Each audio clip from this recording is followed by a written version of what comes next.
Baik pendengar, kami kembali lagi bersama Anda tentunya belajar di RRI dalam kelas inspirasi kali ini. Dan pendengar juga masih dengan narasumber kita Sefrita Danur, MPSI Psikolog. Ya, sudah ada juga Mbak Sefrita yang bergabung bersama kita. Saya bacakan dulu begitu ya WhatsApp yang sudah dikirimkan. Kak, saya mau tanya nih, kalau di masa pandemi COVID-19 itu bagaimana melayani pasien? Dan apakah seorang psikolog juga ini boleh terapi? Iya. Itu dia dari Dini di Koba 085217847 sekian. Oke, terima kasih Dini pertanyaannya. Iya. Selama pandemi ini di awal kita masih sampai sekarang sih masih memegang pasien. Di awal itu kita pakai sistem jaga ya dengan teman-teman gitu. Kebetulan di RSJ kita ada 4 orang psikolog, jadi kita jaga on off gitu ya. Jadi ada jaga, ada yang off gitu untuk mengurangi interaksi. Nah, di rumah sakit karena ada komite PPI-nya ya untuk pengendalian infeksi. Nah kita udah ada protokolnya gitu ya, bahwa yang sebelum masuk ke lingkungan rumah sakit itu di screening dulu gitu ya. Kemudian disediakan tempat cuci tangan gitu ya di sana. Kemudian di prakteknya kita juga menggunakan APD gitu ya. Kita gunakan face shield gitu ya kalau untuk psikolog gitu. Tapi beberapa tindakan terapi yang harus kontak dengan pasien sampai saat ini memang kita batasin gitu ya. Tidak kita lakukan, kita hanya sebatas edukasi dulu gitu. Karena kalau yang untuk terapi yang perlu kontak itu banyaknya pada klien anak gitu. Jadi itu memang kita hentikan dulu. Jadi kita hanya terima konselingnya aja kalau untuk itu. Untuk tes kita masih berjalan gitu ya dengan protokol COVID yang sudah ditetapkan oleh rumah sakit. Satu lagi apa tadi? Apakah juga untuk seorang psikolog tuh juga boleh terapi gitu? Iya. Jadi psikolog itu melakukan terapi, yaitu psikoterapi ya, terapi psikologi gitu ya. Kalau dokter kan terapinya menggunakan obat gitu. Kalau psikolog itu ada teknik-teknik terapi yang dipelajari gitu, yang diterapkan kepada kliennya gitu. Jadi melakukan terapi. Oke, itu dia untuk Dini di Koba. Terima kasih sudah bergabung dan semoga menginspirasi juga. Dan buat yang lainnya yang pengen gabung nih, silakan di 08117179222 atau juga bisa bergabung di line telepon 0717944302. Iya, assalamualaikum Kak, saya Rina di Pangkal Pinang. Saya tertarik dengan dunia psikologi, cuma saya masih ragu sama keputusan saya. Gimana ya Kak, biar kita bisa yakin sama apa yang ingin kita tekuni. Terima kasih buat Rina di Pangkal Pinang. Iya, waalaikumsalam ya Rina, terima kasih pertanyaannya. Ya, jadi sesuatu yang kita tidak tahu informasinya yang lengkap, ya itu sering kali bikin kita ragu. Jadi pertama, cari informasi sebanyak-banyaknya ya. Misalnya mau jadi psikolog nih, psikolog itu ada banyak ragamnya gitu ya. Untuk bidang pendidikannya di Indonesia itu ada psikolog klinis, industri, perkembangan, kemudian pendidikan, kemudian sosial gitu ya. Jadi nanti mau fokusnya kemana juga dikasih tahu nih. Oh, nih industri kerjanya gimana sih gitu ya.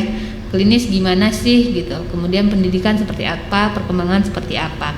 Jadi cari semua informasi itu. Kemudian lihat apakah itu yang paling sederhana ya. Lihat apakah kira-kira kita enjoy nggak sih melakukan itu gitu ya. Kemudian mudah nggak sih kira-kira bagi kita lihat keseharian kita gitu ya. Misalnya psikolog nih terapi gitu, apakah kita orang yang nyaman berinteraksi dengan orang lain dalam bekerja gitu. Kalau kita enggak nyaman gitu ya, enggak enjoy berinteraksi dengan orang lain, lebih senang sendiri gitu ya, misalnya di depan komputer gitu ya, mungkin ini bukan yang cocok bagi kita gitu. Lihatnya seperti itu. Kemudian excellent gitu ya, kita melakukan sesuatu itu gitu ya. Misalnya kalau psikologi misalnya sejauh ini misalnya kalau untuk praktisi gitu ya, dalam keseharian orang nyaman bicara dengan kita gitu ya, ketimbang dengan orang lain di sekitar kita gitu ya. Berarti kita udah ada gitu bibitnya di situ. Nah itu dilihat dulu di keseharian kita, maupun hal-hal lain gitu ya, nggak hanya psikologi, dilihat 3 itu. Misalnya desain grafis gitu ya, apakah kita enjoy melakukan itu, mudah bagi kita dan hasilnya excellent gitu. Nah itu dilihat. Untuk meyakinkan lagi ya tes minat bakat gitu. Ya, kalau di psikologi gitu, untuk kita benar-benar meyakinkan kita gitu ya. Kita juga nggak tahu sih, banyak juga psikolog yang ujung-ujungnya nggak jadi psikolog gitu ya, tapi berbisnis di bidang psikologinya gitu. Itu kan putusan kita ke depannya. Jadi cara-cara itu bisa kita lihat secara individu ya, 3 poin tadi untuk bisa kita objektif gitu menilai diri kita. Nah memang kalau untuk lebih yakinkan lagi ya perlu tes minat bakat gitu. Kemudian lihat juga support system kita mendukung nggak kita di sana gitu. Iya. Jadi itu dia untuk Rina di Pangkal Pinang yang masih merasa ragu. Kalau Rara sendiri sih melihat tadi kan Mbak Sefrita Danur ini orang tuanya masih ragu, tetapi karena dia percaya diri begitu ya, untuk konsisten juga bahwa pilihannya ini tepat. Nah menjadikan ini suatu hal yang meyakinkan untuk dijalani begitu ya Mbak Sefrita ya. Dan jadi buat Rina sendiri, kalau dari Rinanya sudah ragu begitu ya, harus diubah dengan berbagai macam cara. Tadi kalau kata Kak Sefrita Danur, dicek dulu gitu, apakah benar-benar kita di sini nih cocoknya, sehingga kita punya dasar juga kan kepada keluarga seperti itu. Kalau saya dulu tuh ayah saya tuh lebih mengarahkan saya jadi guru gitu. Jadi guru ya. Jadi ya di situ pertentangannya di awal pertentangan di awalnya itu gitu ya. Aduh seru banget. Oke, dan untuk pendengar yang lain ingin bergabung bersama kami nanti silakan, tapi kita break lagi begitu ya Mbak Sefrita ya. Dan tetap setia bersama RRI Suara Radio Tanggap Bencana COVID-19.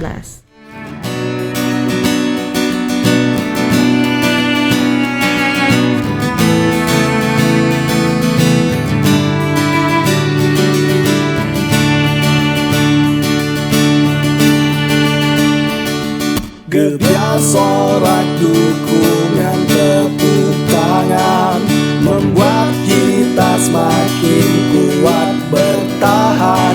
Aliran energi positif mengalir deras. Saudara di seluruh Nusantara mendukung dan mendoakan kita. Janganlah menyerah, buktikanlah kemenangan ini harus milik kita. Peraslah keringatmu, tunjukkan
Apa kata Gubernur Provinsi Bangka Belitung Erzaldi Rosman tentang acara Ibu Pertiwi memanggil kelas inspirasi di RRI Sungai Liat? Kami sangat mendukung sekali dan insya Allah ini sangat menarik menjadi media motivasi untuk adik-adik kita dan semua masyarakat. Ini pembelajaran sekali. Nah, harapannya ya adik-adik kita mendengar dengan baik dan ambil pengalaman ini dengan sebaik-baiknya.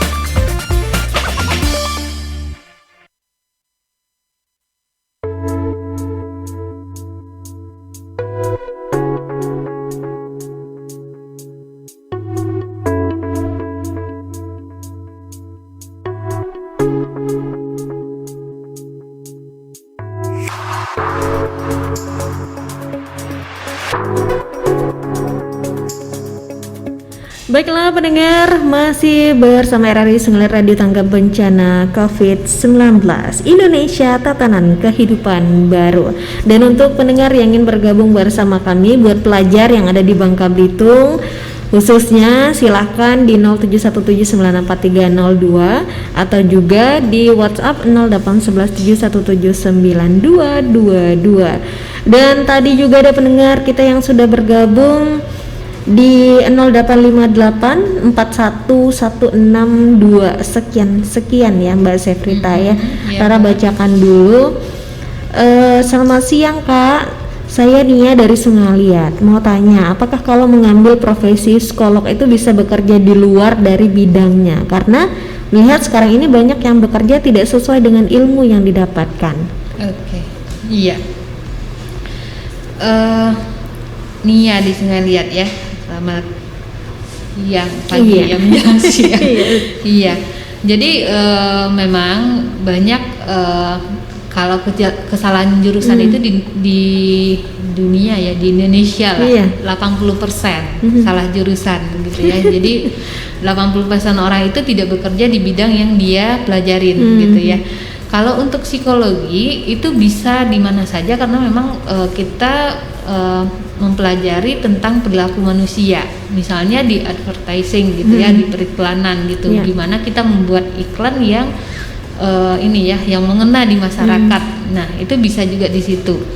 Tapi kalau kita pengen di luar yang kita pelajarin gitu ya, tapi untuk menjadi profesional ya bagusnya kita belajar sesuai dengan minat dan bakat kita gitu ya, sehingga kita itu lebih profesional di situ gitu, karena kita menguasai dari basicnya gitu, nggak perlu belajar lagi gitu ketika kita di dunia kerja gitu. Harapannya itu gitu. Iya. Oke, terima kasih untuk Nia di Sungai Liat yang sudah bergabung bersama kita untuk di kesempatan kali ini. Dan juga tadi Mbak Sefrita sempat mengatakan bahwa psikolog itu bisa masuk di bidang manapun begitu ya. Ada kesempatan di praktisi iya, di akademisi juga iya. Mungkin juga pendengar mengalami hal yang sama. Ini pilihan, bikin dilema juga gitu ya. Nah, kalau Mbak Sefrita sendiri bagaimana untuk menentukan oh ini nih yang saya inginkan? Buat pendengar juga biar menjadi tips bagi mereka. Iya. Pertama saya melihat bahwa saya sebagai perempuan gitu ya, dan saya lihat juga beberapa saudara dan rekan gitu yang sudah di akademisi gitu ya, dengan ritme aktivitas mereka, saya sebagai diri saya gitu ya nggak kuat ngikutin gitu. Jadi mereka harus melakukan penelitian gitu ya. Bagi orang bagi saudara saya aja lah, sepupu gitu yang sepataran gitu ya, dia jadi dosen, dia menikmati itu gitu. Jadi saya juga akan memilih mana yang bisa saya nikmatin, yang saya senangin, saya jalanin itu. Saya ngerasa itu saya nggak bekerja gitu ya. Sekarang aja teman-teman saya kan punya jadwal WFH gitu ya. Saya itu masih kalau bisa saya ke kantor gitu, karena saya seneng gitu. Justru saya kalau nggak ke kantor ngerasa ada sesuatu yang kurang dari yang apa yang saya jalanin gitu ya. Jadi saya ke kantor gitu. Pasien dibatasin, saya ikut satgas telekonseling gitu, sehingga saya masih bisa beraktivitas yang saya senangin gitu. Karena itu menjadi reward buat diri saya gitu. Makanya saya milih itu. Kemudian dari segi waktu juga gitu. Itu pertimbangan saya di awal kenapa saya maunya di praktisi gitu. di awal tuh saya nggak mau menjadi pegawai yang terikat juga awalnya gitu ya, karena waktu saya jadi konsultan itu saya bisa lebih nyaman sebenarnya mengatur waktu gitu ya, Lebih tapi kan kita harus sesuaikan lagi dengan harapan orang tua gitu ya. Tapi sejauh itu masih nyaman saya lakukan ya saya jalanin gitu. Iya. Jadi itu sih pertimbangan saya di awal gitu ya, bahwa kalau saya jadi pengajar itu saya nggak mampu gitu untuk mentransfer apa yang saya miliki gitu. Kemudian ritme apa yang harus mereka lakukan gitu ya, saya nggak bisa gitu. Saya enak bercerita misalnya dengan klien gitu ya, tanpa saya mengalami satu kejadian, mengalami satu permasalahan gitu ya, saya bisa belajar, oh ini loh yang terjadi kalau kita punya masalah ini gitu. Atau kalau di psikologi kan juga ada hal positifnya gitu ya, oh ya ternyata orang dengan bakat ini dia bakal sukses ya di ini gitu. Gitu, itu menarik bagi saya gitu ya, walaupun dukanya juga ada gitu ya. Misalnya di awal-awal pandemi ini juga ada rekan kerja misalnya atau orang di sekitar kita bilang, kamu tuh kan psikolog, jangan stres dong gitu ya. Dan itu melukai hak sebagai manusia gitu ya, bahwa kita manusia nggak mungkin nggak stres gitu ya, tapi gimana kita cepet gitu ngilangin stres kita gitu ya, menyadari kondisi, kita validasi, oh ya saya stres dengan kondisi ini, apa yang bisa saya lakukan gitu. Jadi dukanya gitu, jadi seolah kita tuh nggak manusia gitu, nggak boleh stres, nggak boleh cemas gitu, itu aja sih gitu. Mungkin orang berpikir bahwa psikolog itu sudah memiliki teknik tersendiri untuk mengatasi itu kali ya Mbak Sefrita ya, jadi makanya nggak boleh stres, nggak boleh cemas, nggak boleh sedih gitu. Gitu. Itu dukanya gitu ya dalam menjalani profesi ini gitu ya. Tapi seiringnya waktu kan orang perlu melihat bahwa psikolog itu juga manusia gitu. Itu sih yang kita lakukan, edukasi. Tapi untuk kebahagiaan tersendiri bagi Mbak Sefrita itu apa? Bagi saya dulu dari kecil itu ya Mbak, nggak tahu, pengennya punya manfaat gitu ya bagi orang lain gitu ya. Pokoknya yang saya lakukan itu bikin orang senang gitu. Nah itu sih yang jadi patokan saya dari awal gitu ya, gimana sejauh yang saya bisa itu bermanfaat bagi orang lain gitu. Jadi saya melakukan itu ketika aktivitas saya gitu ya, karena saya menyenanginya gitu ya, walaupun itu ngabisin hari seharian semalaman, karena saya senang, saya nggak ngerasa gitu waktu saya habis gitu. Baik, jadi apalagi ini bisa bermanfaat untuk banyak orang dan membantu serta memberikan solusi gitu ya Mbak Sefrita ya.